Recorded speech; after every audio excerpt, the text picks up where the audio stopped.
There's two brands. They each require 2 doses. You'll need to stick with the brand you choose. They're both deemed safe and 95% effective. But how long will immunity last? The immunity would last for at least 90 days. Vaccines will be available to everyone, even those without health insurance, for no cost. The federal government is in charge of shipping the vaccines to the states, with the first doses arriving December 14th and nearly 600,000 doses in Connecticut by the end of January.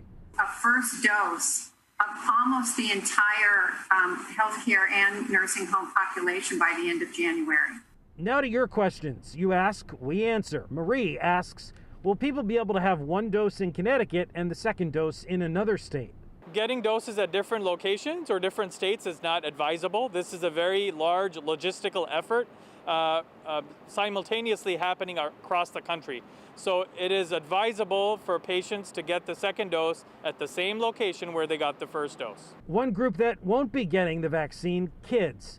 They weren't included in the original trials, although that work is beginning now. It won't really be till the summer when we have the data in those age groups of children to be able to go ahead and see whether we can license the vaccine for use in children. I think that's going to be this summer. It does make sense. Children tend to be less sick with it. And it's still unclear if pregnant women will be able to take it. Everyone is always extremely cautious about introducing things to pregnant women when we don't know the data.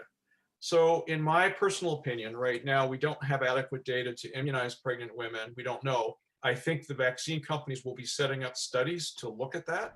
The experts say that anywhere between 60 and 80% of the population will need to receive this vaccine in order to achieve what is called herd immunity and bend that curve. Governor Lamont said that he will not be mandating the COVID vaccine. Reporting outside the Capitol in Hartford, Matt Caron, Fox 61 News. All right, Matt, thank you.